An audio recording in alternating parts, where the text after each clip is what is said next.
Assalamualaikum warahmatullahi wabarakatuh.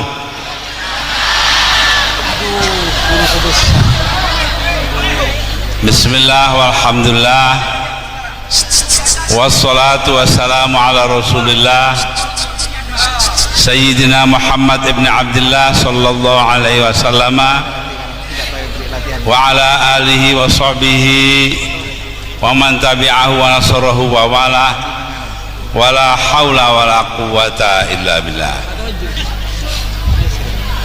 Ulama'ana al-kiram wabil khusus walidina Kiai Ahmad Sofyan, habaibana al-afadil, para pejabat pemerintahan yang hadir di sini, khususnya Bapak Bupati, Kepala Daerah Kabupaten Situbondo, para pemimpin masyarakat, para pengasuh pondok pesantren, para hadirin dan hadirat. Alhamdulillah, saya sampai di sini pada saat ini dalam keadaan selamat, semuanya berkah apa yang diberikan oleh Allah Subhanahu wa taala kepada kita semua. Saya datang bersama-sama Bapak Kafi, bekas Gubernur Jakarta, bekas Wali Kota Jakarta Pusat, dan Pak Imam Muzakir dari Jakarta. Alhamdulillah, walaupun agak terlambat sedikit karena memang tempat ini sangat dekat dengan Jakarta. Ini kan tempatnya jin buang anak ini. Alhamdulillah, sampai di sini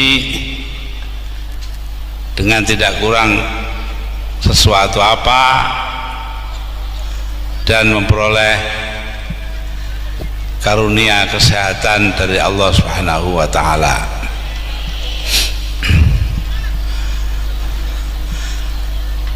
Kali ini saya datang kemari tidak untuk tujuan kampanye. Ini belum kampanye. Kalau kampanye kayak apa ya, ini kan baru pemanasan.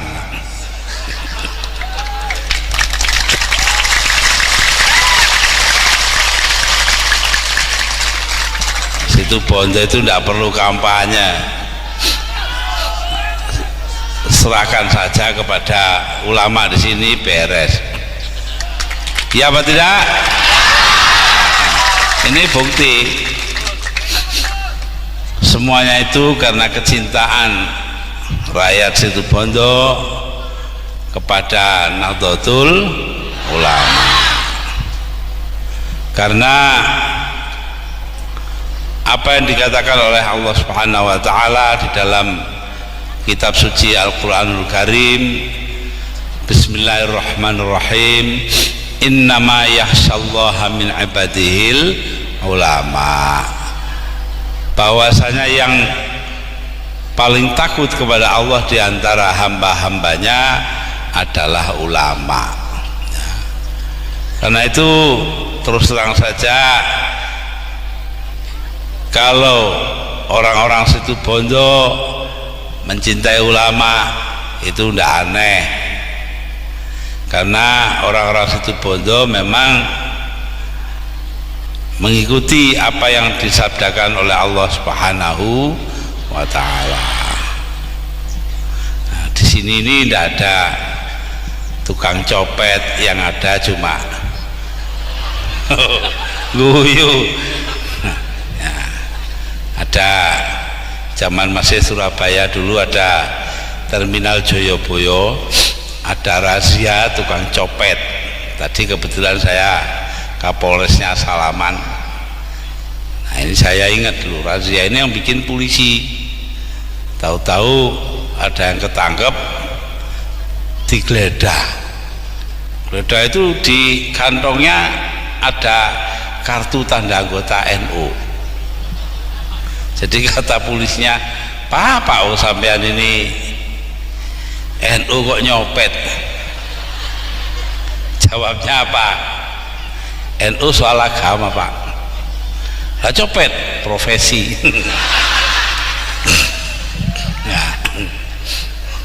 Nah ini lah ya wis copet gak gelem NU tambah nemen. Tapi alhamdulillah Nahdlatul Ulama didirikan di atas landasan akhlak yang mulia, landasan akhlakul karimah, ya apa tidak? Oh itu, karena itulah dikatakan al ulama warasatul anbiya, para ulama adalah ahli warisnya Nabi. Apa hanya yang diwaris? Wong Nabi kabeh melarat itu, mana ada Nabi yang kaya itu? Tidak ada ya. Nah jadi Nabi itu semua melarat.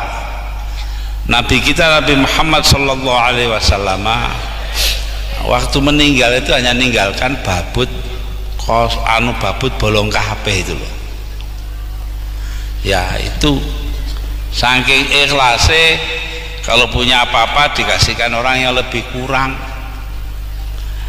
Beliau merasa kekayaan yang ada ini tidak untuk diri sendiri, tidak untuk keluarganya, melainkan untuk kepentingan orang banyak. Itu ini yang diambil oleh para ulama dari dulu. Karena itu ketika ulama-ulama ini mau diorganisir, maka dicari namanya. Akhirnya ketemu di dalam kitab Syarhul Hikam, syarahnya kitab Hikam dari Imam Athaillah As-Sakandari dari Iskandaria atau Alexandria. Itu loh ada dulu Menteri Riset. Nah, nanti juga tidak tahu sudah di sini apa belum. Nah, ada ya yang namanya Muhammad Athaillah Shahibul Hikam loh, MAS Hikam. Siapa MAS Hikam itu? Muhammad Athaillah, namanya Muhammad Athaillah, imam yang ngarang kitab itu, yang mempunyai Shahibul Hikam, Syarah Hikam loh. Lah itu dipakai nama oleh Kiai Abdul Fattah Plumpang untuk putra beliau ya. Ini Mas Hikam yang ada di sini. Nah, ada uang jenenge kitab ya baru ini ya. Untung tidak dinamai takrib. Nah, ketika dicari-cari dapatlah nama untuk organisasi ulama itu, perkumpulan ulama tersebut.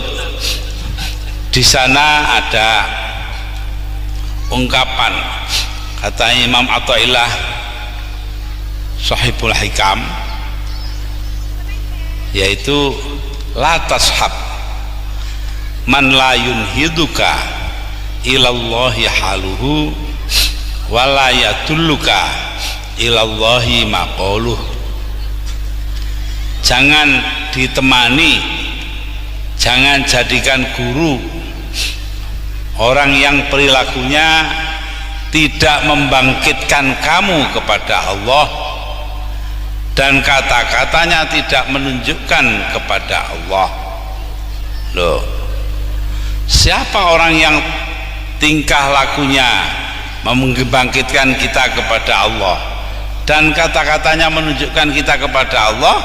Yaitu ulama. Loh, itu yan hiduka, yang membangunkan, membangkitkan.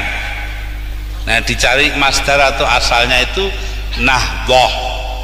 Karena itu organisasi yang didirikan tahun 1926 itu dinamai Nahdlatul Ulama, kebangkitan para ulama. Lah ketika pada tahun 1998 pengurus besar Suriah Nahdlatul Ulama memerintahkan saya, waktu itu menjadi ketua umum Tanfidiyah NU, untuk mendirikan sebuah partai. Ya, saya pikir partai ini kalau ingin berwatak seperti Nahdlatul Ulama ya harus menggunakan kata kebangkitan, karena itu menjadi Partai Kebangkitan Bangsa, PKB. Sebelum itu beberapa bulan, hampir setahun, ada orang perempuan buta huruf bilang pada saya, "Yai, saya kok mimpi." "Mimpi apa, Bu?" "Saya mimpi sampean," bahasa Jawa ini, "damel pil KB." Damel pil KB. Nah saya bingung, damel itu bahasa Jawa bisa membuat, gawe bisa memakai, nggawe. Nah ini, jadi saya itu bingung yang mana. Saya bilang, "Bu, saya ini tidak bisa membuat pil KB karena tidak punya pabrik obat. Juga saya tidak pakai pil KB, wong sudah tua, anaknya banyak, sudah 4, terus gede-gede KB malah duwe putu barang."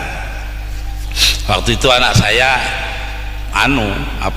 baru kawin, tak lagi punya cucu. Lah nggak tahu, pokoknya saya mimpinya begitu. Ya sudahlah, mengkadar mimpi ya.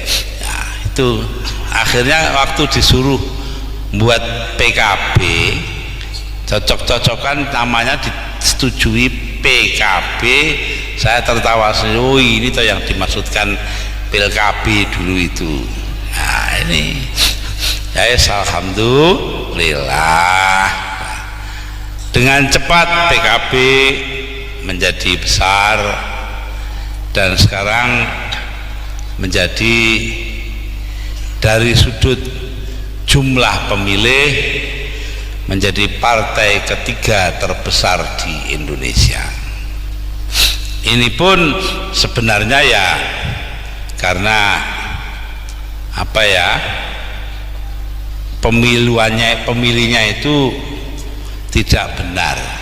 Loh, pemilihnya tidak benar gimana? Iya, baru dihitung 60% suara oleh Komisi Pemilihan Umum KPU di bawah pimpinan Bapak Rudini. Lalu Pak Habibie sudah membuat SK, surat keputusan Presiden tentang susunan DPR MPR, komposisi DPR MPR, baru 60 suara. Nah sing guru dihitung, sing desa-desa sing umumnya ya nyoblos PKB. Karena itu kita menanyakan hal itu kepada Mahkamah Agung, tapi sampai sekarang belum dijawab. Begitu juga ketika pada tanggal 21 Juli 2001 saya berkirim surat kepada Mahkamah Agung, yaitu melakukan 21 Juli 2001 melakukan pengumuman keadaan darurat. Maka saya tanyakan beberapa hari kemudian kepada Mahkamah Agung, apa tindakan saya itu sesuai Undang-Undang Dasar apa tidak? Karena apa? Waktu itu tanpa ada landasan hukum, Megawati Soekarno Putri ngundangi orang datang ke rumahnya di Kebagusan di Pasar Minggu untuk memanggil sidang istimewa MPR tanpa sebab. Nah ini menurut penafsiran saya melanggar Undang-Undang Dasar.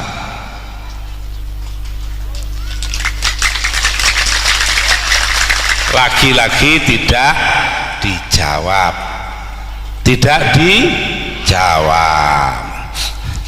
Kemudian saya kirim surat. Saya waktu itu memerintahkan Kapolri S. Bimantoro dan Panglima TNI Widodo AS untuk menangkap 15 orang yang melanggar Undang-Undang Dasar, juga tidak dilakukan, padahal Presiden yang merintah. Apa ini melakukan tindakan insubordinasi, melanggar perintah apa tidak? Juga tidak dijawab.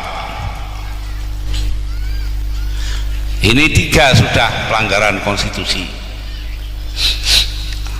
Datang yang keempat, yaitu pemerintah sekarang menaikkan harga BBM.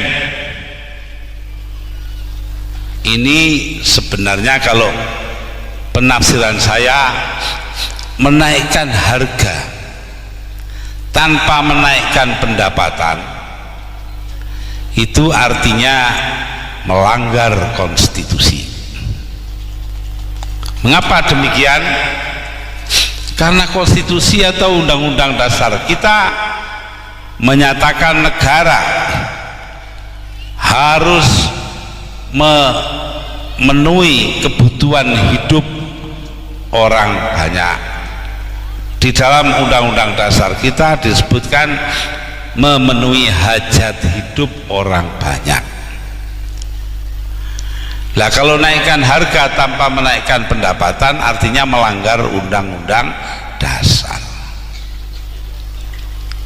Yang kelima, pemerintah mengadakan divestasi Indosat, menjual Indosat kepada pihak lain, apalagi pihak lain itu adalah sebuah negara sateng cilik, yaitu Singapura. Singapura hanya berpenduduk 3 juta orang, Indonesia 204 juta, kayak selilit Nah, dibuatlah sebuah perusahaan di sana namanya Singapore Technology and Telecommunication STT. 50% sahamnya pemerintah Singapura, 50% free tax dari Israel. Jadi artinya Indosat ini menyangkut penjualan saham kepada orang luar, padahal Indosat ini mengoperasikan atau melaksanakan satelit Palapa. Di dalamnya ada kode-kode intelligence kita. Jadi dengan demikian dia juga membahayakan hajat hidup orang banyak di negeri ini, akan keselamatan bangsa. 5 ini tidak ada yang dijawab oleh Mahkamah Agung karena Mahkamah Agungnya pengecut.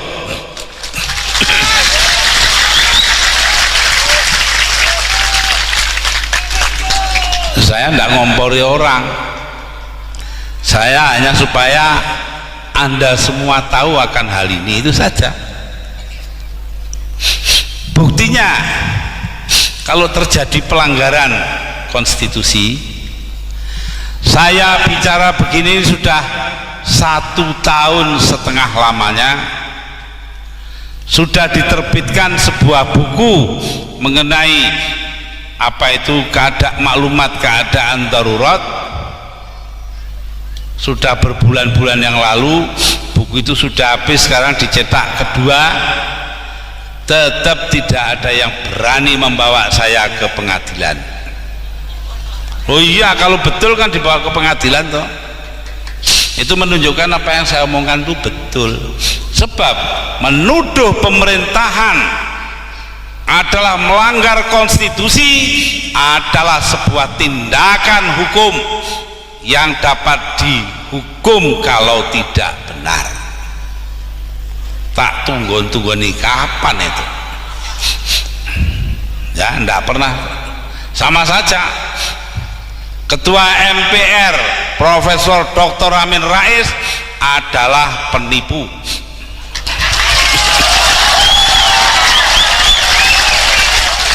Ini ke 52 kalinya saya bicara di muka umum. Tak tunggu nih, bener gak ini yang menentukan benar tidaknya pengadilan. Saya tunggu, berani tidak membawa saya ke pengadilan? Sampai hari ini tidak berani. Mengapa saya berani mengatakan demikian? 2 bulan sebelum saya dipilih menjadi presiden, Amin Rais ditemani oleh Fuad Bawazir dan Al Hilal Hamdi naik helikopter ke pesantren Buntet Astana Japura di Cirebon. Di sana berkumpul 60 orang kiai besar-besar didatangkan oleh Amin Rais, dan dia meminta kepada para ulama itu melalui kata-kata kepada Kiai Abdullah Abbas, pengasuh pondok pesantren tersebut, Kiai, kira-kira lo ya, Mbok Gus Dur itu disuruh jadi calon presiden. Kiainya jawab, nanti dalam 2 bulan sampean lengserkan. Lalu dia katakan, wallahi tidak akan mungkin itu terjadi.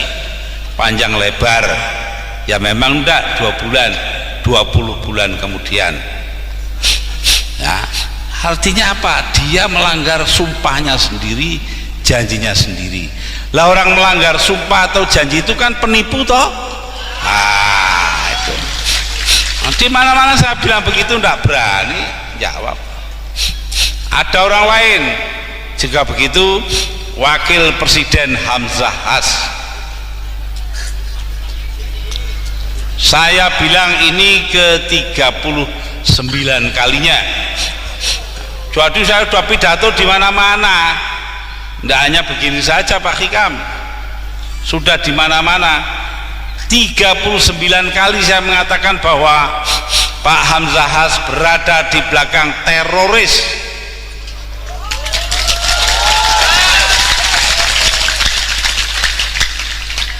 Pertama kali saya ngomong di Aring-Aring pada waktu pengajian selepas apa itu namanya konferensi NU wilayah Jawa Timur, ya. Di situ saya katakan saya sangat terkejut ketika Wakil Presiden Hamzah Has menyatakan prihatin terhadap peledakan bom di Bali. Loh, kenapa kok cuma prihatin? Tidak berani mengutuk. Jangan-jangan saya bilang orang di belakang pemboman itu adalah temannya Hamzah Has.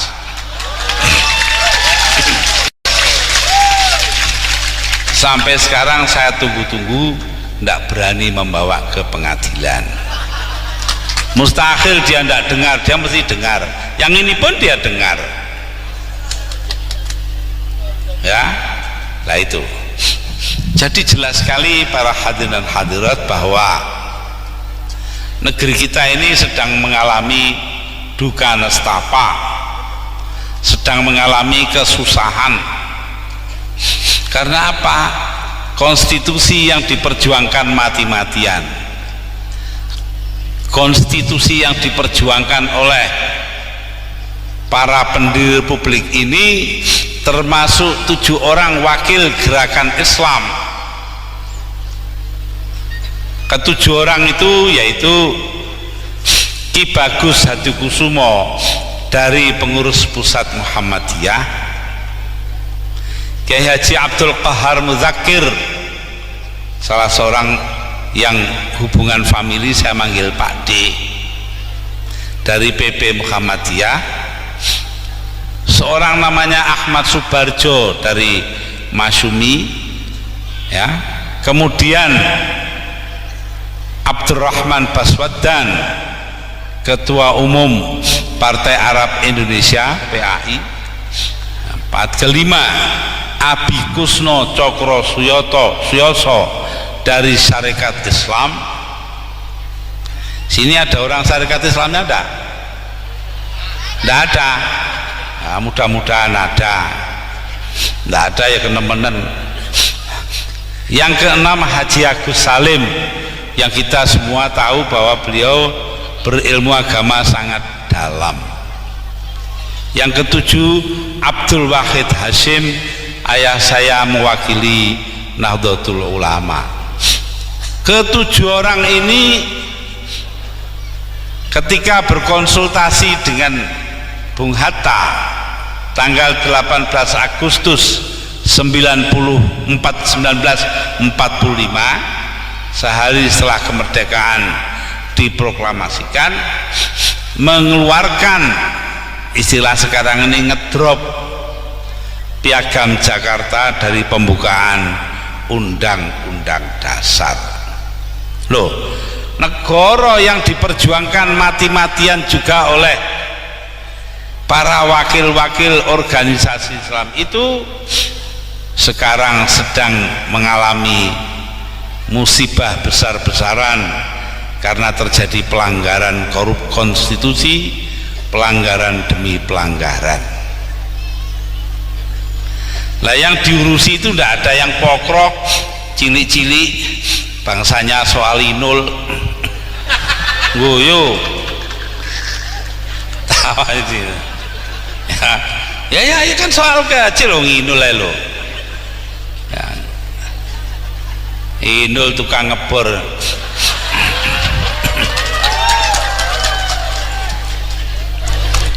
Nah,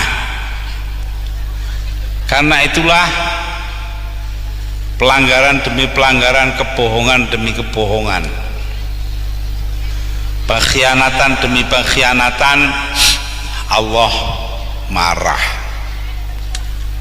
Karena marah itu kita lihat sekarang, bumi longsor, gunung-gunung meledak, bahkan diumumkan Semeru, Gunung Semeru itu sudah mati, sekarang hidup lagi. Ya, semenjak beberapa bulan ini istilah mereka ahli-ahli geologi, Gunung Semeru aktif kembali. Bahkan 2 hari yang lalu Malang kena abu dari Gunung Semeru, sehingga akhirnya ketika saya ada acara di Bangil itu, dari Kediri saya liwat Jombang, lalu ke Mojokerto, Mojosari, Japanan, Gempol, Bangil, sedangkan yang mapak saya Bapak Khairon Syakur dari Bangil, pulangnya misah liwat Blitar, itu tidak bisa liwat karena gelap gulita, tertutup debu. Nah, lalu itu semua tanda, yang longsor, yang gunung, yang banjir, sembarang kali itu tanda bahwa Allah marah karena terjadinya hal-hal yang bersifat pengkhianatan dan sebagainya itu. Karena itu marilah kita adakan perbaikan yang diperlukan, dan nanti dalam pemilihan umum atau pemilu yang akan datang memilih pihak yang tepat, yang benar-benar memperjuangkan kepentingan rakyat.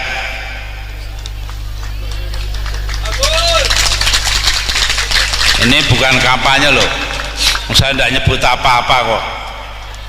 Pihak yang mementingkan kepentingan rakyat, ya loh. Ya, tidak perlu kita kadek milih partai A atau si B, si A, itu tidak perlu. Nanti itu pada waktunya aja lah, nanti diberitahu. Nah, ini akibat daripada situasi seperti itu.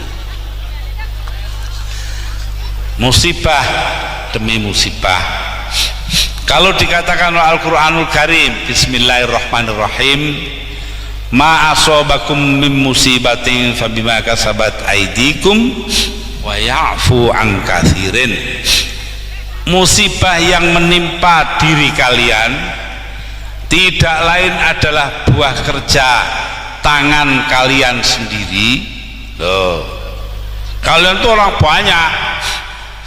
Nah, di dalamnya termasuk gombal-gombal yang melanggar konstitusi. Nah, karena hal itulah maka kita kena musibah demi musibah. Namun, ini namun ya, walaupun demikian Allah tetap akan memaafkan kita. Wa ya'fu an katsirin, Allah memaafkan sebagian besar pekerjaan itu. Itulah para hadirin dan hadirat, mengapa kita tetap optimis, kita tetap berpengharapan bahwa Allah akan memaafkan kita semua, betapa besarnya sekalipun musibah-musibah yang diakibatkan oleh tangan-tangan kita sendiri. Ya, tangan-tangan kita itu artinya bukan orang per orang, tapi seluruh masyarakat dan bangsa. Nah, para hadirin dan hadirat, itulah sebabnya orang seperti saya itu selalu berpegang kepada apa yang dikatakan oleh Al-Quranul Karim, yaitu Bismillahirrahmanirrahim, wala talbisul haqqa bil batil wa taktumul haqqa wa antum ta'lamun. Jangan kau campur adukan antara yang benar dengan yang salah, dan jangan kau tutup-tutupi yang salah. Jangan kalian tutup-tutupi yang salah kalau kalian tahu. Nah, ini jadi kita tahu dan tidak kita tutupi, buka sajalah. Amin Rais melanggar sumpahnya, terjadi pelanggaran konstitusi, Hamzahas di belakang teroris, belak-belakan saja.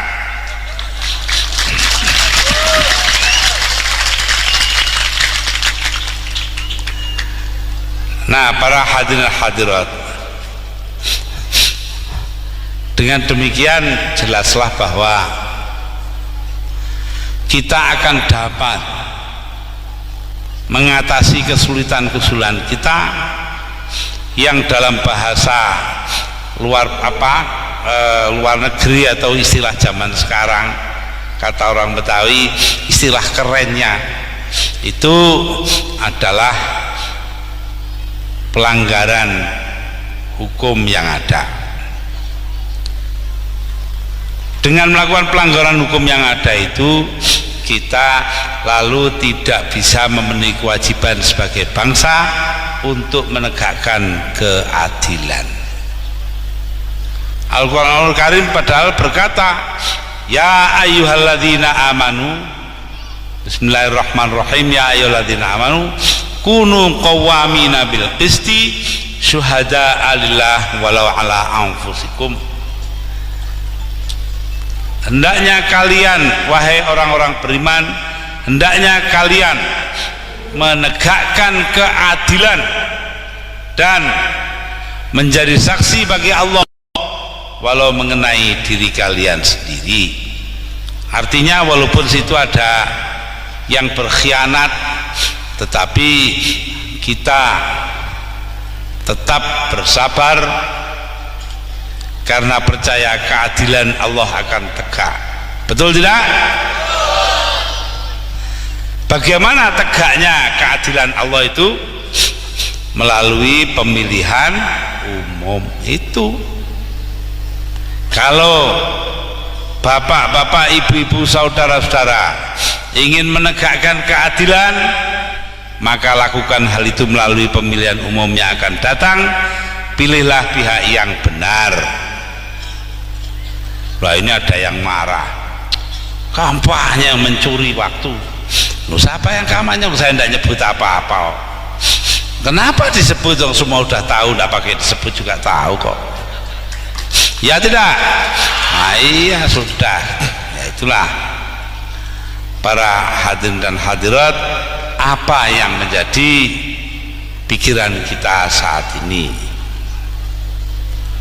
Karena itu ya, kita ikutlah pada bimbingan para ulama, contoh-contoh yang diberikan ulama. Nanti saya kemukakan, karena sebetulnya kita kesini kan untuk muludan ini, untuk maulid Nabi Muhammad Sallallahu Alaihi Wasallam. Tapi tidak apalah kita. Maka bagian pertama tadi, yang macam-macam tadi itu, yang intinya kita kena musibah karena ada sebabnya. Untuk menghilangkan musibah itu, mari bersama-sama kita baca pujian. Loh, pujian awan-awan, lah timbang gak duwe penggawean liya, ndak ada kerjaannya yang lain, ya lebih baik pujian, ya apa tidak? Pujian itu disampaikan atau dibawakan di langgar-langgar dan surau-surau sambil nunggu imam sholat, ya apa tidak? Nah, ini apa di sini ini namanya langgar apa? Musola ya, langgar ya, itu langgar itu musola, surau.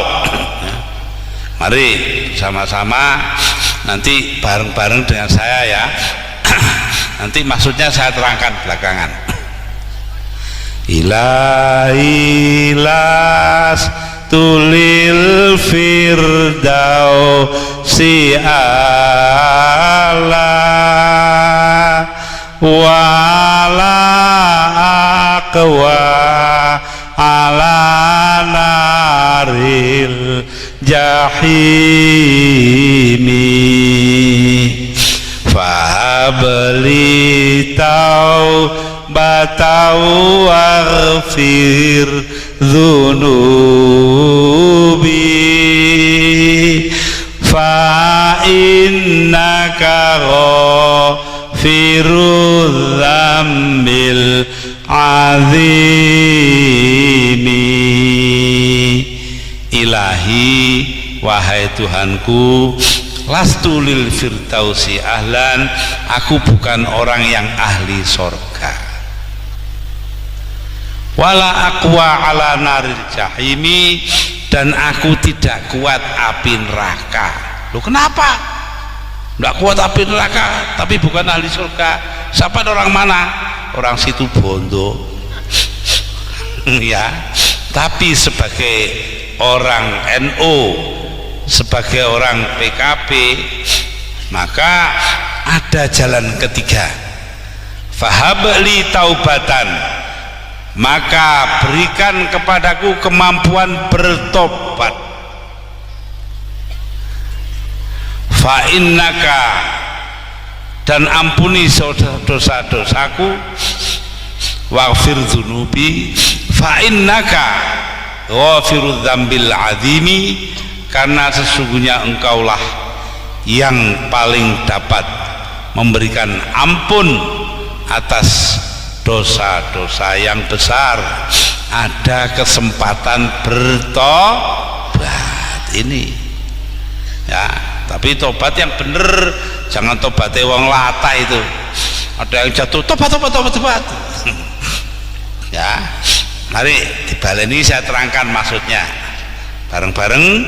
Ilailas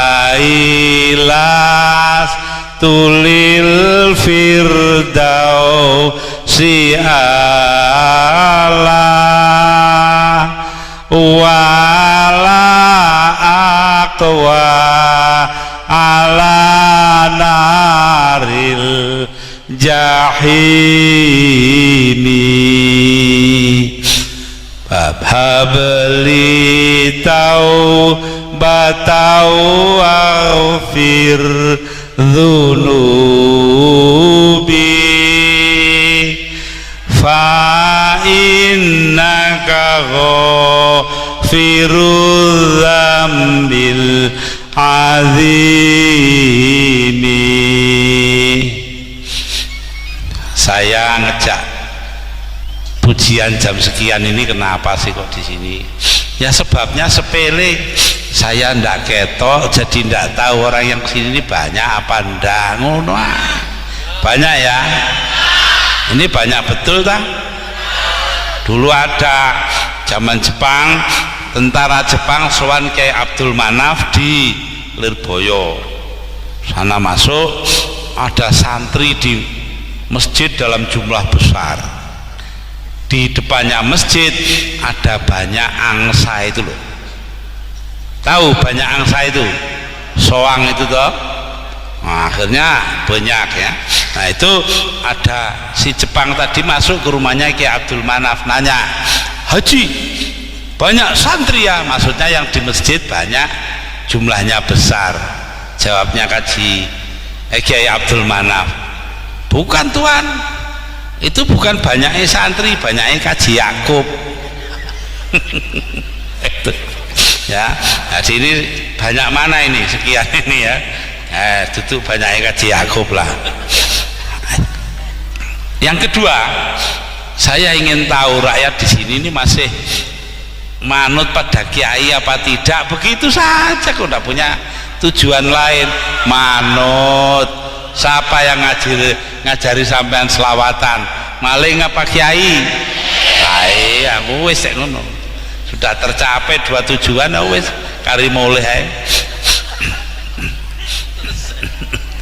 Para hadirin dan hadirat, ini katanya mulutan Maulidun Nabi Muhammadin sallallahu alaihi wasallam. Nah, saya tidak banyak-banyak dalam soal ini, hanya ingin menyampaikan sebuah ayat Al-Quran saja. Bismillahirrahmanirrahim.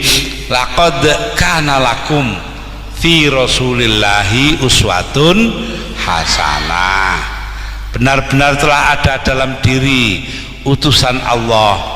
Siapa maksudnya di sini? Nabi Muhammad sallallahu alaihi wasallam. Telah ada contoh yang sempurna, keteladanan yang sempurna. Hasanah ay kamilah. Ya, di sini jelas. Kalau tidak jelas nanti akibatnya bisa dimarahi orang. Ada yai itu sampai tidak berani dungo, Robbana atina fid dunya hasanah wa fil akhirati hasanah wa qina adzabannar. Kenapa dia dungo begitu? Robbana atina fid dunya hasanah wa fil akhirati hasanah wa qina adzabannar. Pulang-pulang dimarahi mertua perempuan. Kampungan kamu. Diam aja dia. Masa sudah saya kasih Mbak Yunya jadi istri kamu, masih minta hasanah. Masih hidup dua-duanya ini, yainya juga masih hidup, tapi mertuanya sudah meninggal. Nah, ini. Nah, jadi hasanah di sini sempurna. Bagi siapa keteladanan sempurna itu? Liman kana yarjullah, bagi orang yang mengharapkan ridho Allah. Mengharapkan ridhonya siapa? Allah, ya, tidak ngarep ridhonya orang lain. Nah, ridho Allah ala ridhol waliden, katanya ridhonya Allah itu tergantung kepada ridhonya kedua orang tua. Karena itu kita tidak boleh ngelawan kedua orang tua. Ini contoh. Nah, jadi ridho yang dicari, ridho itu kerelaan, bahasa Indonesianya itu. Ada orang punya madrasah, dijawab, ditanya, sampai ini madrasahnya ini apa statusnya itu, hukumnya atau kedudukannya? Disamakan? Oh enggak Pak. Diakui? Enggak Pak. Didaftar? Enggak Pak. Lah kok semua tidak, itu lalu apa? Diridhoi Pak. Enek sekolah diridhoi. Ya ini ya boleh saja, tapi jangan status sekolahnya diridhoi. Buat yang betul lah. Disamakan, diakui atau didaftar, terdaftar. Nah, yang kedua, bagi orang yang mengharapkan hari kebahagiaan, hari akhirat, wal yaumal akhir, ay yarju yaumal akhir, ingin kebahagiaan akhirat. Apa kebahagiaan akhirat itu? Yaitu surga. Itu orang hidup ini kan inginnya surga, itu sudah. Karena itu Al-Quran mengatakan, ya, Bismillahirrahmanirrahim, mayyabtaghi ghairal islami dinan fala yuqbala minhu wa huwa fil akhirati minal khosirin.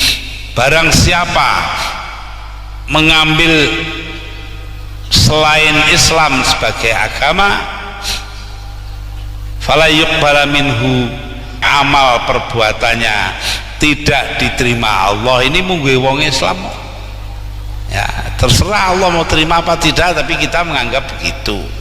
Wa fil akhirati minal khosirin, dan orang itu di akhirat kelak akan menjadi orang yang merugi. Merugi itu artinya tidak memperoleh surga itu. Nah, para hadirin dan hadirat, yang ketiga, ya, yang melakukan zikir sebanyak mungkin artinya sangat mempertimbangkan kekuasaan Allah, ya. Nah, zikir itu ada zikir lafzi, la ilaha illallah, la ilaha illallah. Nah, itu zikir lafzi. Astagfirullahaladzim, astagfirullahaladzim, astagfirullah, itu zikir lafzi. Tapi ada zikir fi'li.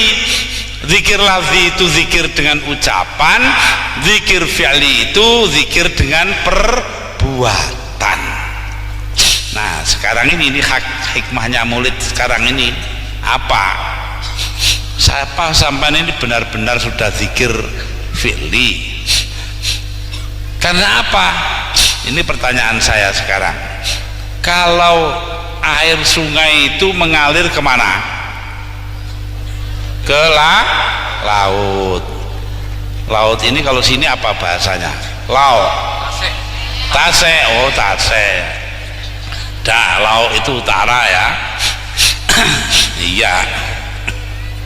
Karena saya orang Jawa, ya, nggak ngerti bahasa sini, bahasa Madura. Alhamdulillah ada bahasa nasional, bahasa Indonesia. Kalau nggak ada hubungan saya dengan sampean, nggak ngerti satu sama lain. Nah, ada orang situ Bondo itu belajar di Australia, belajar kimia, nggak jarang pakai bahasa itu, ngomong nggak pernah, rumus-rumus ditulis di papan tulis atau di kertas sampai lulus jadi doktor. Lah ngurus tiket mau pulang, tiket pesawat terbang, kartu pesawat terbang, ditanya sama pegawai universitas, when will you go back to your country? Kapan kamu akan kembali ke negeri kamu? Jawabnya, montak mandi ya Tuesday. Lah ini apa ada monnya barang ini repot ya. Nguyu ini. Tahu ngalami tak? Ya. Nah, kalau air itu sampai ke laut, kemudian dipanaskan oleh matahari menjadi uap air. Uap air naik ke atas menjadi apa? Awan, ya toh? Jok megalo, muring-muring kok. Jadi awan. Awan didorong angin sampai ke gunung. Ke atas gunung pendinginan terjadi. Di atas gunung kan selalu dingin lalu jadi apa? Air hujan. Lah air hujan itu separuh masuk sungai lagi, ke laut lagi, begitu mupeng. Tapi ada yang diserap bumi, diserap oleh tanah. Lah penyerapan itu terjadi kalau ada akar-akar. Lah akar ini hanya akan hidup kalau ada pohonnya, ya apa tidak? Apa pernah dengar akar tanpa pohon? Engko lek padha karo pemimpin gak duwe akar ngono iku. Jenenge pemimpin jenggot. Yaitu akarnya malah di atas. Tunduk pada atasan loh, itu akarnya. Mestinya tidak berakar di bawah. Nah, akar ini perlu pohon. Lah kalau pohonnya ditebang kan akarnya mati loh, itu loh. Karena itu lama-lama orang situ Bondol bisa jadi seperti orang Lamongan. Apa itu? Kalau musim kemarau nggak bisa cebok, kalau musim hujan nggak bisa jongkok. Nah, cebok dan jongkok ya. Ketiga ora iso cewek, rendeng ora iso ndodok. Kenapa? Lah mau cebok nggak ada airnya, musim kemarau habis, tidak disimpan lagi kok, tidak diserap bumi, sumur-sumur kering, kali-kali kering. Lah musim hujan tidak bisa cebok karena banjir bandang itu. Nah, supaya tidak mengalami nasib seperti itu, tolong pohon-pohon itu jangan ditebang ya. Harus ada perencanaan dalam penebangan pohon. Nah, pohon yang sudah ada itu tolong supaya ditanam kembali loh, ditanam kembali. Ini NU cabang Garut itu setelah peristiwa longsor di Mandalawangi, semua getun menyesal. Akhirnya sekarang Pemda membagi tiap MWC atau kecamatan itu NU diberi 2 hektar tanah untuk penghutanan kembali. Lalu Perhutani dan Universitas Pajajaran itu diajari caranya menanam pohon yang baik, dan Pemda tingkat 1 menyediakan bibitnya lah ini. Tapi ya sayangnya begitu kok, setelah longsor. Ada di Tuban. Tuban ini Kabupaten Tuban, NU cabang itu kerjasama dengan pihak Perhutani mengadakan tanaman sela di pohon-pohon, karena di sana tanahnya kapur, memerlukan tanaman sela seperti itu. Entah berapa ratus hektar itu. Pokoknya di sini bisa ditiru hal semacam itu. Kebetulan ada Pak Bupati, ada pengurus NU, wes rundingan kono, betul tidak? Ya sudah. Jadi karena itu saya harapkan semuanya jangan angger-angger asal-asal saja nebang pohon, agar supaya kita ini benar-benar bisa zikir fi'li yang baik. Ya inilah hikmah yang ingin saya tarik dari peristiwa Maulid Nabi kali ini. Hadirin dan hadirat, ini sudah sore, sudah waktunya kita menjelang maghrib, maka harus kita tutup. Saya tutup ini dengan sebuah syairan. Waladatka ummuka ya ibna Adam bakiya wan nasu haulaka yadhaku nasururo fajahat linafsika antakuna idza bakau fi yaumi mautika dhahikam masruro. Engkau lahir wahai anak Adam. Siapa itu anak Adam? Manusia. Engkau lahir, ketika itu engkau menangis, tidak ada bayi lahir wanasu haulaka yadhakuna surura, manusia sekelilingmu tertawa gembira karena engkau lahir dengan selamat. Fajahat linafsika, maka usahakan bagi dirimu ya, pada hari kematianmu ketika mereka menangisi engkau, dhahika masrura, engkau sendiri tertawa gembira melihat surga loh ya. Sudah, ini saja yang saya kemukakan. Mudah-mudahan kita semua diberi umur panjang, diberi keselamatan, anak-anak yang soleh solehah, dan diberi rezeki yang banyak. Demikian, maka kita akan doa. Saya disuruh dungo, dungonya pendek saja, yaitu dungonya Sunan Ngampel.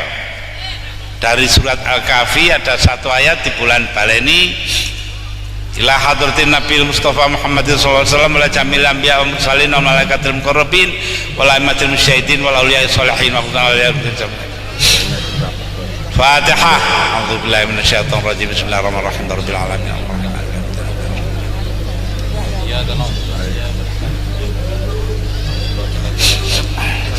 Rabbana atina min ladunka rahmatan wa hayyi lana min amrina rasyada. Rabbana atina min ladunka rahmatan wa hayyi lana min amrina rasyada. Rabbana atina min ladunka rahmatan wa hayyi lana min amrina rasyada. Wa sallallahu ala sayyidina Muhammad. Wassalamu